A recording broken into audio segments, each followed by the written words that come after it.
ចាជាដំបូងនាងខ្ញុំសូមគោរពជម្រាបសួរលោកគ្រូទេសនាងខ្ញុំឈ្មោះសុកសុភ័ណ្ឌ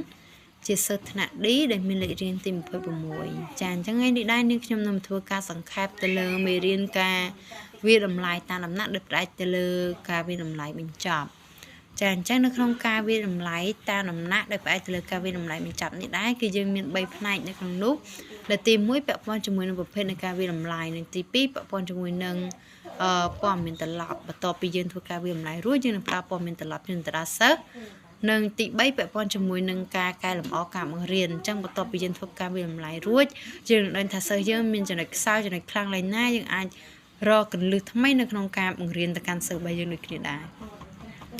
ចាអញ្ចឹងយើងចូលទៅដល់ពាក់ព័ន្ធជាមួយប្រភេទនៃការវាតម្លៃផ្អែកទៅលើការវាតម្លៃតាមដំណាក់ផ្អែកទៅលើការវាតម្លៃបញ្ចប់នេះដែរដែលចំណុចកនេះគេនិយាយអំពីលំហាត់ដែលមានរចនាសម្ព័ន្ធអញ្ចឹងនៅក្នុងសម្រាប់យើងនិយាយពីសម្រាប់សិស្សយើងត្រូវធ្វើលំហាត់ណាដែលវាងាយស្រួលអត់ពិបាកពេកទេកុំឲ្យសិស្សគាត់មានអារម្មណ៍ថាថប់អារម្មណ៍មកគ្រាន់តែឃើញមកដឹងថាស្មុគស្មាញអត់ចង់ធ្វើតចឹងហ្មងនិងទី2ពាក់ព័ន្ធជាមួយនៅក្នុងខទៀតគឺពាក់ព័ន្ធជាមួយនឹងបូរេតេសចាអញ្ចឹងនៅក្នុងបូរេតេសនេះបានផ្ដល់ព័ត៌មានអំពីអ្វីដែលសិស្សគាត់បានដឹងឬក៏មិនដឹងឬក៏អ្វីដែលពួកគាត់នឹងអាចធ្វើបានឬក៏មិនបាននៅក្នុងបូរេតេសនឹងដែរហើយចំពោះក្នុងកគឺពាក់ព័ន្ធជាមួយនឹងកិច្ចការផ្ទះអញ្ចឹងកិច្ចការផ្ទះនេះគឺជាពង្រឹងក៏ដូចជាពង្រីកនិងវិភាសាលម្អិតអំពីការសិក្សារបស់គាត់នឹងដែរគាត់ដែលជាសិស្សនឹងហើយត្រូវហើយវាអាចជួយពិនិត្យមើលការសិក្សារបស់គាត់ការសិក្សារបស់សិស្សម្នាក់ហ្នឹងជាបុគ្គលឬក៏ជាក្រុមដែរចំពោះខ្ទង់ខគឺកិច្ចការនៅក្នុងថ្នាក់ចំពោះកិច្ចការនៅក្នុងថ្នាក់នេះដែរគឺជាសកម្មភាពវាមានសកម្មភាពផ្សេងក៏ដូចជាការផ្សព្វផ្សាយនិងការតាមដានការអនុវត្តរបស់សិស្សព្រមទាំងផ្ដល់ព័ត៌មានត្រឡប់ជាក់លាក់ហើយនឹងភ្លាមដែរ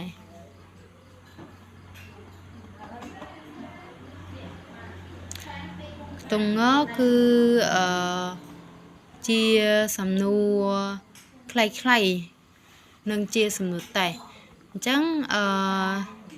សំណួរខ្លីនិងសំណួរតេស្តនេះដែរវាបានផ្ដល់លទ្ធផលចំពោះលទ្ធផលនៃសំណួរខ្លីហើយនិងសំណួរតេស្តហ្នឹងវាប្រើសម្រាប់ផ្ដល់ព័ត៌មានត្រឡប់ទៅដល់សិស្សនឹងកែលម្អការបង្រៀនដែរខ្ទង់ចគឺការវាតម្លៃរួមគ្នាចំពោះការវាតម្លៃរួមគ្នានេះគឺជាការរៀបចំការវាតម្លៃជាមួយគ្រូដែលជាសហការីក៏ដូចជាការវាតម្លៃសិស្សទាំងអស់រួមគ្នាដែរខ្ទង់ចំណុចឆវិញគឺ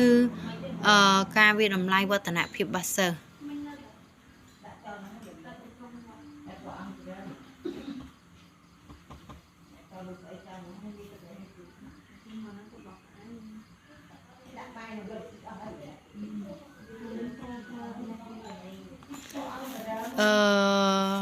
ការវាតម្លៃវឌ្ឍនភាពរបស់សិស្សនេះគឺចងក្រងឯកសារនៅអ្វីដែលសិស្សគាត់បានរៀនកន្លងមកនៅក្នុងរយៈពេលណាមួយដើម្បីធ្វើការតេស្តវាស់អំពីសមត្ថភាពរបស់គាត់នឹង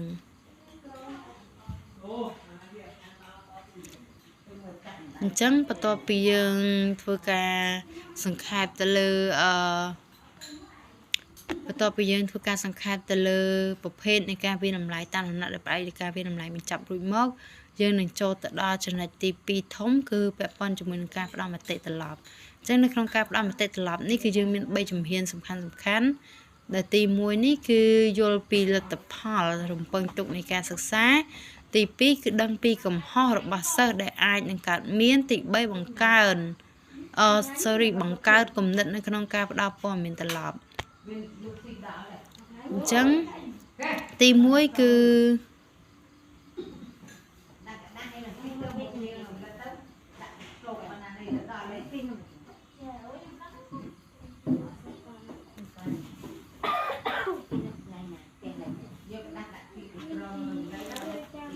ចាហើយយើងឈានចូលដល់ចំណុចទី3ធំរបស់យើងគឺការកែលម្អការបង្រៀនក្រោយផ្ដល់មតិក្រោយផ្ដល់មតិត្រឡប់អញ្ចឹងនៅក្នុងនេះដែរគឺ វាមានជំហានតូចៗនៅក្នុងនោះទៀតគឺពាក់ព័ន្ធជាមួយនឹងការសិក្សាប្រកបដោយសមត្ថភាពក៏ដូចជាការឆ្លើយតបដោយមានអន្តរាគមន៍អញ្ចឹងការឆ្លើយតបដោយមានអន្តរាគមន៍នេះបានន័យថាត្រូវតែជើងគ្រូធ្វើពិនិត្យតាមដានថាតើត្រូវមានការផ្លាស់ប្ដូរឬក៏កែលម្អអ្វីអត់បន្ទាប់ពីយើងធ្វើការវាស់ស្ទង់សមត្ថភាពគាត់ហើយឬក៏ផ្ដល់មតិយោបល់ត្រឡប់ជូនគាត់ហើយនឹងចំណុចបន្ទាប់ទៀតគឺការបង្រៀនដើម្បីឆ្លើយតបភាពខុសគ្នារបស់សិស្សអញ្ចឹងនៅក្នុងនេះដែរគឺវាមានភាពខុសគ្នាដែលនៅក្នុងនោះគឺវាមាន5ធាតុសំខាន់ចូលរួមនៅទី1ពាក់ព័ន្ធជាមួយនឹងបរិស្ថានថ្នាក់រៀននៅទី2កម្មវិធីសិក្សាទី3ការវិនិច្ឆ័យតម្លៃទី4ការបង្រៀននឹងរៀននៅទី5នោះគឺការគ្រប់គ្រងសិស្សនៅក្នុងថ្នាក់រៀននេះឯងហើយនៅក្នុងការកែលម្អការបង្រៀនក្រោយផ្ដល់មតិត្រឡប់ហ្នឹងក៏មានចំណុចមួយទៀតគឺពាក់ព័ន្ធជាមួយវឌ្ឍនភាពសិក្សារបស់សិស្សនៅក្នុងនេះដែរគឺយើងក្នុងនាមជាគ្រូយើងធ្វើ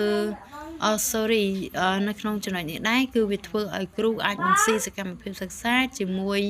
នឹងសិស្សបានហើយដើម្បីដឹងពីលក្ខណៈវិនិច្ឆ័យសម្រាប់ការវិនិច្ឆ័យតម្លៃការអនុវត្តប្រកបដោយភាពជោគជ័យរបស់សិស្សផងដែរ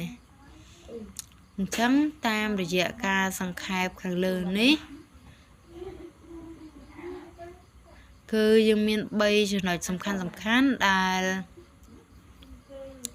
ជាចំណុចពាក់ព័ន្ធជាមួយនឹងការវិនិច្ឆ័យតម្លៃតាមដំណាក់ដែលផ្អែកលើការវិនិច្ឆ័យតម្លៃបញ្ចប់ដែលមាន3នោះគឺពាក់ព័ន្ធជាមួយនឹងប្រភេទនៃការវិនិច្ឆ័យតម្លៃក៏ដូចជាការផ្ដល់ព័ត៌មានត្រឡប់បន្ទាប់ក្រោយពីការវិនិច្ឆ័យតម្លៃរួចរាល់ហើយនឹងមួយទៀតគឺការកែលម្អការបង្រៀនក្រោយពីយើងធ្វើការវាតម្លៃហើយយើងផ្ដល់ព័ត៌មានត្រឡប់ជូនសិស្សរួចវាជាដំណាក់កាលចុងក្រោយបន្ទាប់ពីការផ្ដល់ព័ត៌មានត្រឡប់គឺយើងត្រូវធ្វើការកែលម្អការបង្រៀនបើយើងដឹងថាសិស្សម្នាក់ហ្នឹងគាត់ចេះអីគាត់ខ្សោយអីគាត់ខ្វះខាតអីយើងនឹងផ្លាស់ប្ដូររកកន្លឹះថ្មីសម្រាប់ការបង្រៀនគាត់ឲ្យគាត់មានភាពរីកចម្រើនជាងមុន